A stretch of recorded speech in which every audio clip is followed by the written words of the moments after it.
Wow, thank you. Where else could you go? Have you ever been to a conference where they've applauded for a sponsor's spot? Like, that's pretty awesome. So you guys really know your audience in that, and thank you for sponsoring the Bloody Mary bar right before our session. That was part of the contingency of us coming up here. And we appreciate that very much. I'm just excited that I have a hat that matches my zebra shirt.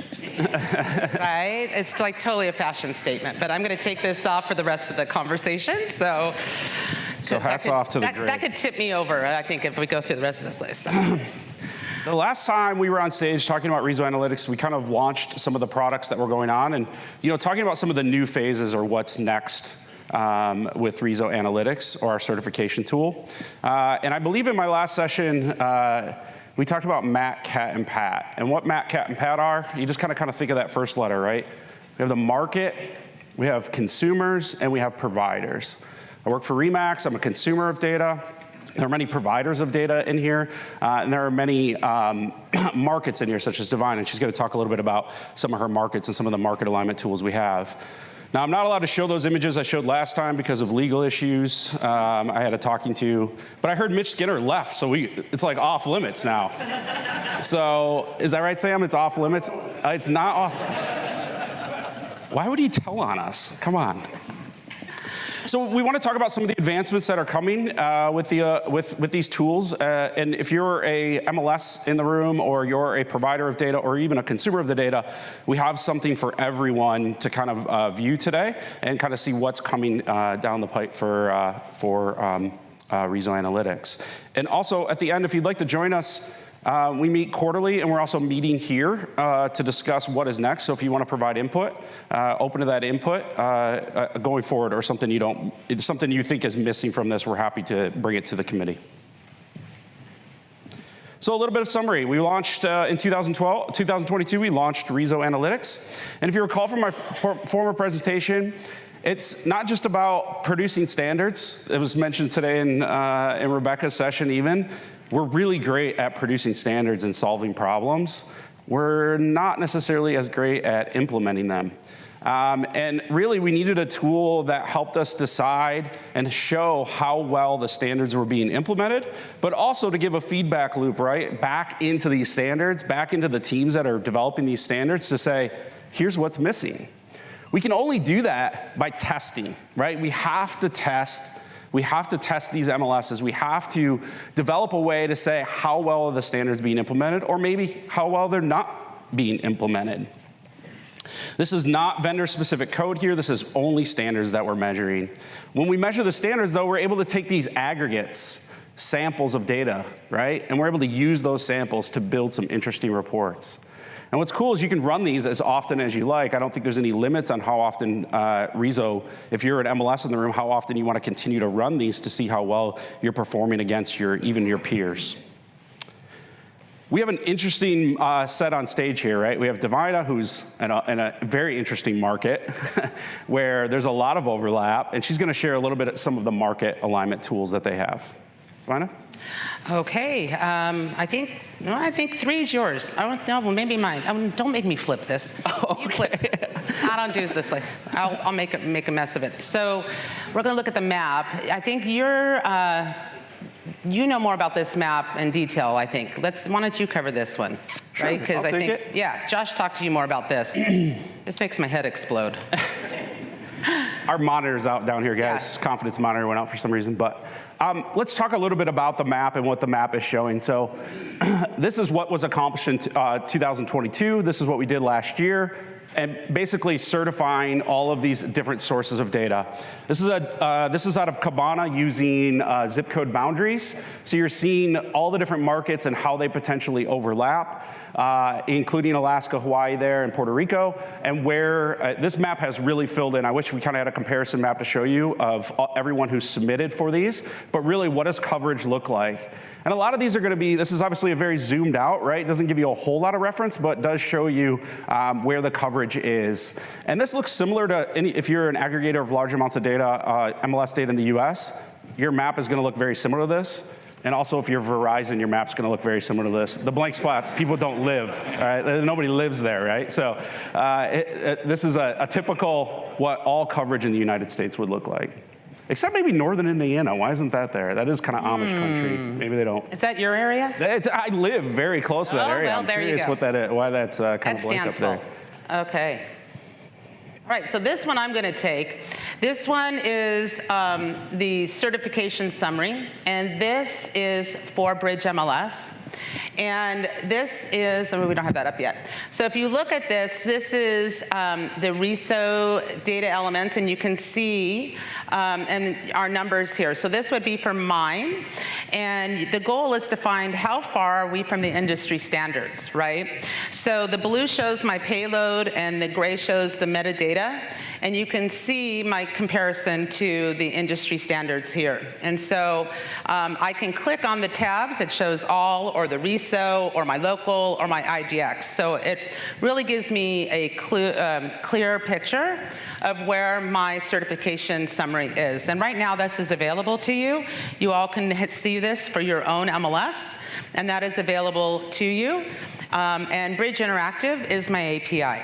So this gives me a clear picture of my certification for my MLS. All right, we'll go to the next one. DaVina, is this public right now?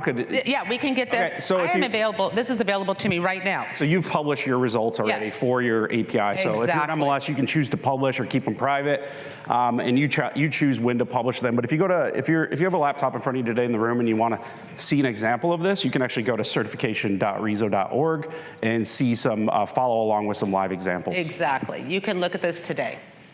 So this one here, this is really good. This is great for your consumers. Your consumers want to know how fast is your API. And as you can see from this, I'm in a really good place because the industry average is 11.65 seconds. And as you can see from my report, I'm running at 5.27 seconds. So really fast in comparison to the average for the industry. And so it's a really good opportunity. If I was below that, I could go back to my vendor and say, hey, we have a problem here. So it gives me power as a CEO to go back to my provider for my API if I have an issue. So I really like this because, again, the power comes back to me as a CEO. And this is what brought me to RESO, because as a CEO, running both an association and an MLS, I need power. I need to be able to be aware. And when I first walked into the door at RESO, I was running a podcast. And somebody said to me, what's your podcast about? Shoes? And I went, because that's what I do? Shoes? And I swore to myself from that day forward, I was not going to be unaware. I was not going to be uninformed. I needed to know everything I could about MLS. And RESO is now giving me the tools to be aware. This is one of them. So on to the next slide. DaVina, share your secrets. How did you get to 5.27 seconds? Well, I will tell you, bridgeMLS, or Bridge Interactive helped me get there. There you go. It's a good API tool. And there's several of them. You've got so many out there. Bridge Interactive is just one of them. The monitor's back. Thanks, guys. Appreciate that. Huh? The monitor's back. Oh, lovely. All right, thank you. Let's go to the next slide. I'm trying. There we go. There we go. All right. So on this one we see is speed is important again. Oops, we're back to numbers. I think is this 6 we're on? Did I go back? I'm sorry. No, that's right. We're right. This is 6. So here is our report. This is a deep dive into our data set. So here we can look at all of our fields. We can look specifically at our RESO fields. I can click at my local fields, my IDX fields. I can go directly into, now again, this is available to you today. Mm-hmm. You can look at this today. You can go directly into it, click all the way down. You can look at where you stand on your fields, your lookup in comparison to the industry average, and see where you stand as an MLS. And if these have been available to you, if you haven't utilized them, why? This gives you power. This gives you control. This gives you knowledge. This is what you can give to your CTOs, your data analysts, anybody to see what is your problem. Where are you missing out? Where are your fields not lining up? This is where you take back what you need to know about your MLS. All right, next slide. I think this one is yours. So DaVina made some good points back there, right? If we go back, actually, this one's got it kind of zoomed in for us here, and it's basically that part you see in the lower right-hand corner, kind of zoomed in. If you, our team at Remax, we use this a lot to better understand what coverage looks like for an MLS, but also just what kind of fields. So as an example from a consumer, I work for Remax. We have one of the top portals in the US for search. And product comes to me and says, hey, we want to add waterfront, right? It seems popular, more people moving to resort communities. But that's difficult, right? We have this lowest common denominator on our site that everybody has to provide a standardized way for us to get waterfront if we want to add that feature. So if you're an app developer in the room and you're thinking about a specific piece or a specific field that you need to make your app work, this is where you come and check it. In fact, there's going to be some new stuff coming out for consumers, such as myself and the ones in the room, where you'll be able to take that single field and look at it from an aggregate to say, across all of RESO, we can see there's a certain percentage of coverage for these fields. So for this certification, I just want to talk from a consumer standpoint, and from this specific one, if you look in the upper left-hand corner there, you're going to see that we're looking at the property resource here, right? So we're looking at the property resource, and the average industry lookups that are available in property resource is only 13%. So for those of you who are new to RESO or new to this tool in general, not having to look up means you have a field where if you were here yesterday, you saw you're going to get multiple versions of what United States looks like if you let your agents just type these things in, right? Where there's not validation of the data going in, you don't have specific enumerations or drop-downs or lookups to look up specific data, and really this is something we're trying to raise up come Data Dictionary 2.0. Have more standardizations around the values as well as around the fields. Now, if you look at the member resource, right, much more standardized. Industry average of 44%, RESO's at 45% for the RESO fields. This is, I think, your data here as well that we're looking at. How many of the local fields, right? We still allow local fields. We call those local fields out there.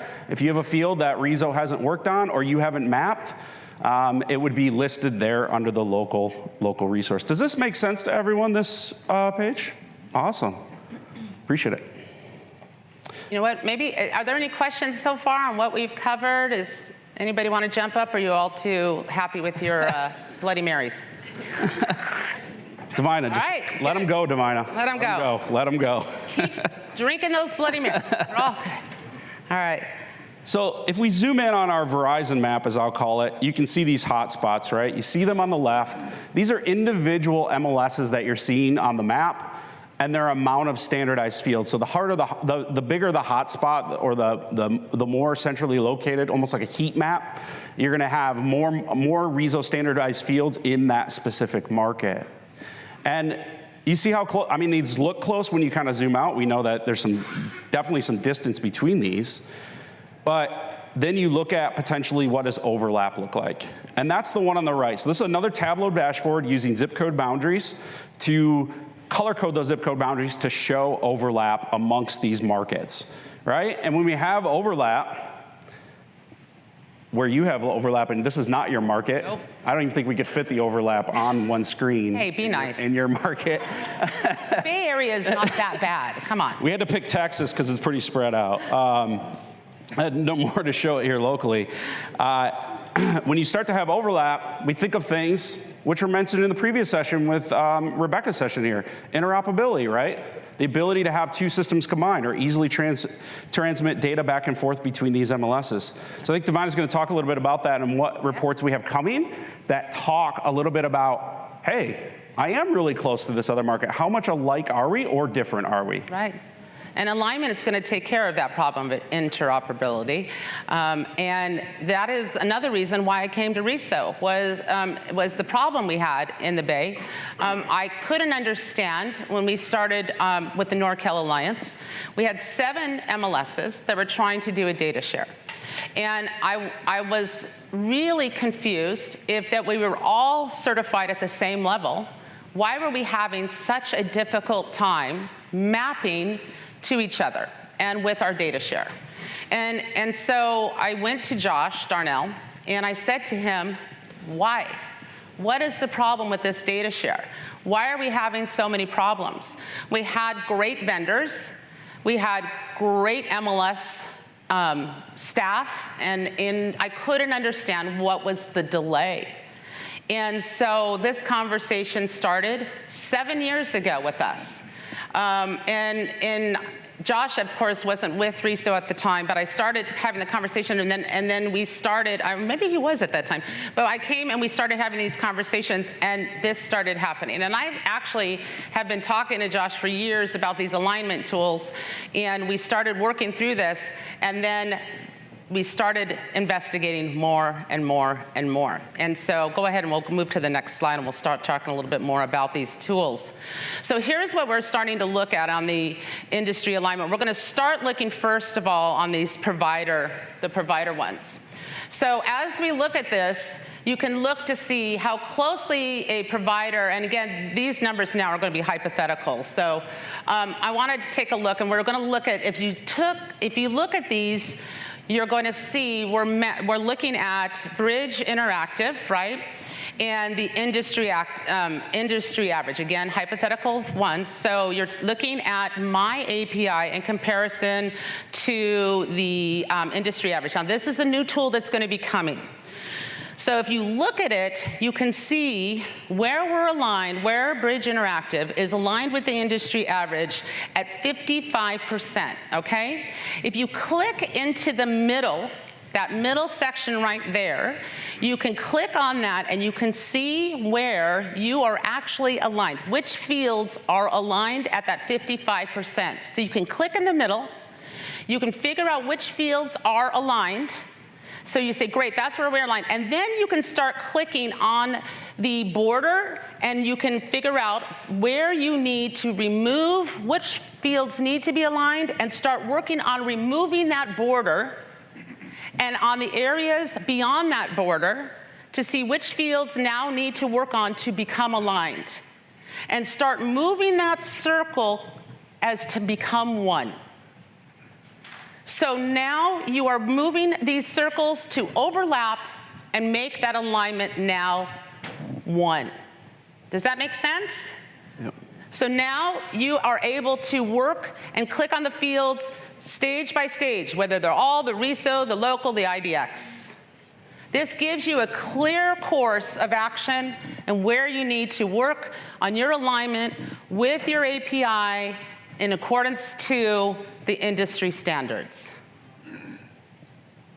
Any questions on that? Am I making sense? Are you all drunk enough? Right on. All right, we're going to move on to the next slide. All right. In this one, oh, we just lost the screen again. We lost the confidence. All right, in this one, now I'm taking it, and this is fabulous for me as a CEO, because now I'm looking at my individual provider. Now in my market, I have two providers that provide me with a platform. I have Black Knight and I have DaVina Connection. Now I can take each individual platform and look at it against my API. I can look at it against, so I have Bridge Interactive as my API. I have Black Knight. I can compare it to DaVina Connections if I wanted to. So I can compare each of my providers against the industry average. And now I can look at how those are aligned. And I can now go back to my vendors and hold them accountable. Yeah. And I can say, you need to get certified again. Or you need to go about, you need to get certified. You may have been certified at the beginning of the year, but now I need you certified again 6 months later because RESO has gone through an update or whatever. And I can hold them. I am now in control. I am now in the power to be able to have the tools and the report. I can go back and say, I have information. I can go to my data analyst at my office and say, run these reports and come back. And again, I'm in power. Because I now have the data at my hands. I didn't have that before. I didn't even know what the data was. Because as a CEO, There was nothing out there, but RESO now has made it available to me, and it's there for me. Because it's right there, and I can run the reports, or RESO will run the reports. But this is coming, and this is going to be made available. Do you like it? Yes. Thank you. I picked the colors. I didn't do anything. I just sat on the phone and talked to Josh about it and learned about it. But it's fabulous. Josh did an amazing job. And I know Josh is on the phone watching us and listening to us. So could we just give him really big cheers? Because he's long and hard on this. Yeah, he's amazing. He's amazing. And thank you to RESO and the board and to Sam for doing this, because I personally, as the CEO, am so excited about it. All right, next slide. Can I just mention real quick? No, but yes, go ahead.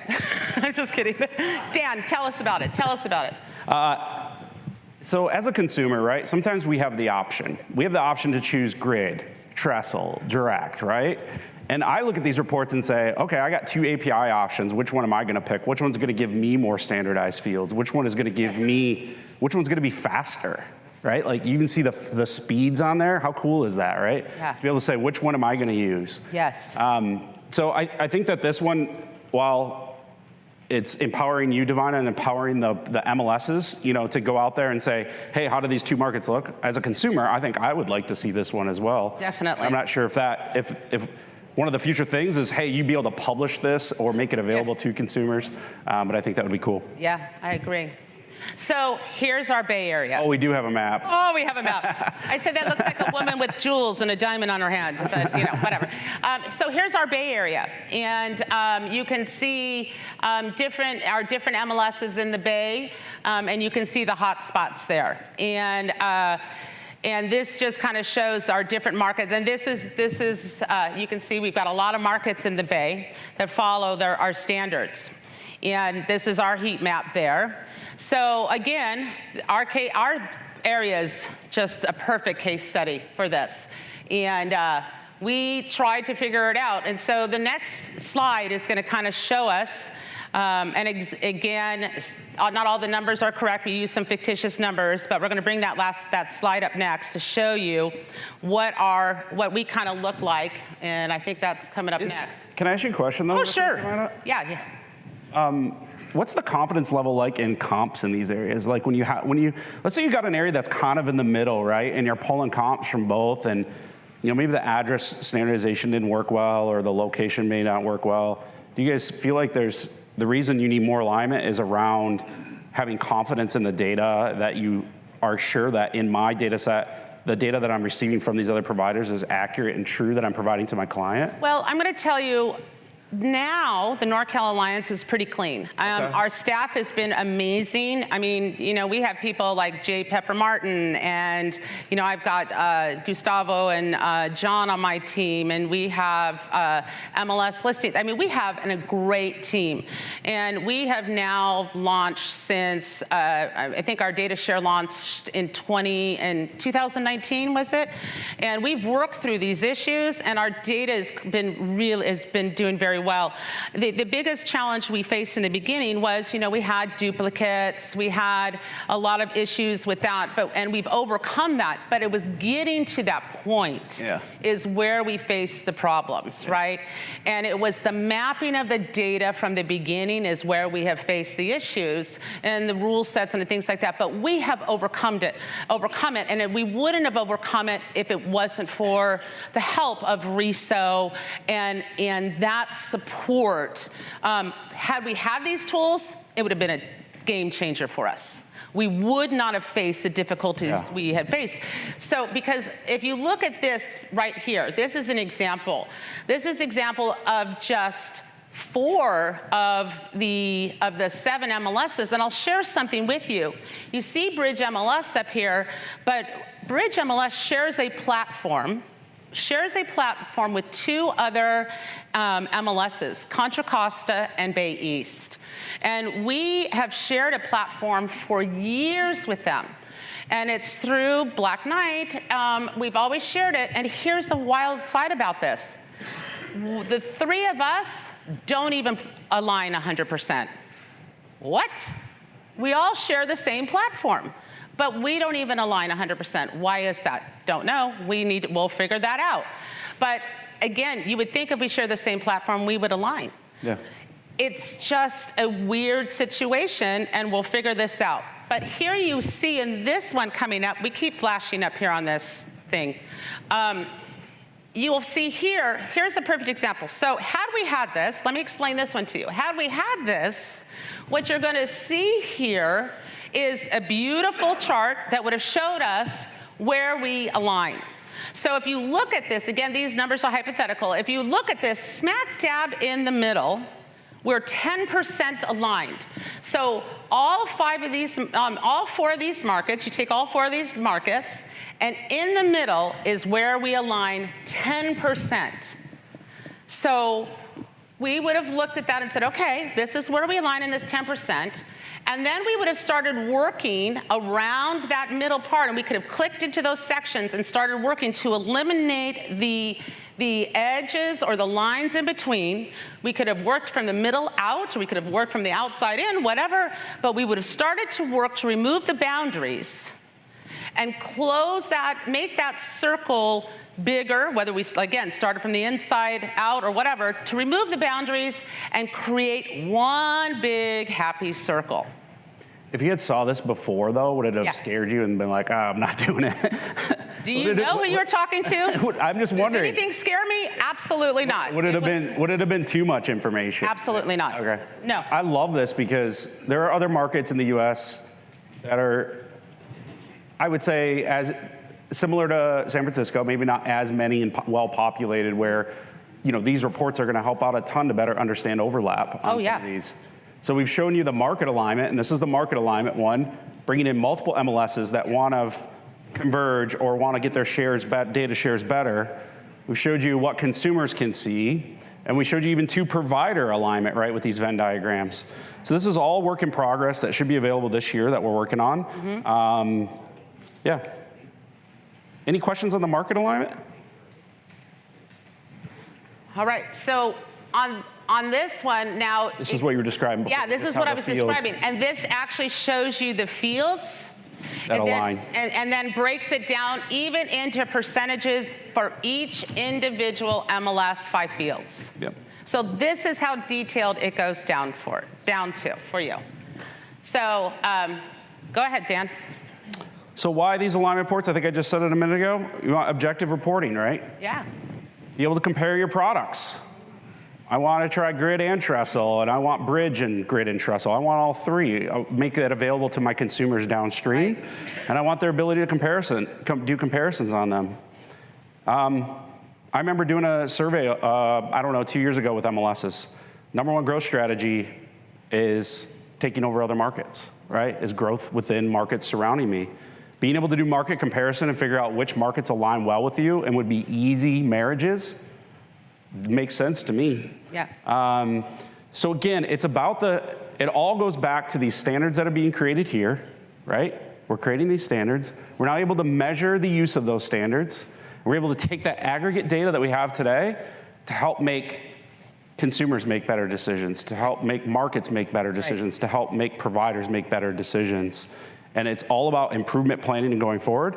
And I'm also so excited to just say the amount of data that's going to come out of this, and I think this was discussed in Rebecca's, the feedback that we can give back to Data Dictionary and back to Web API, whether it's the speed numbers, whether it's all the other data we're going to give back to these teams to say, this is what we need to focus on. These are the new problems, because this is actually what's happening out there today. That's right. And the consumers are going to be so much happier with us as MLSs because our data is going to be clean.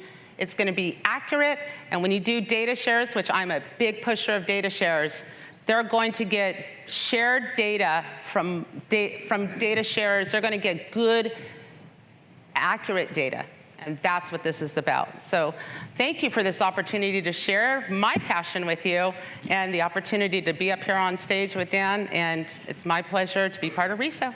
Thanks, guys. Any questions? Thanks. Any questions? Thank you. Any questions or feedback after, you can also send to analytics@reso.org, or if you want to join any of our work group sessions, happy to have you guys join us. Thanks. Thanks. Yep. Yep.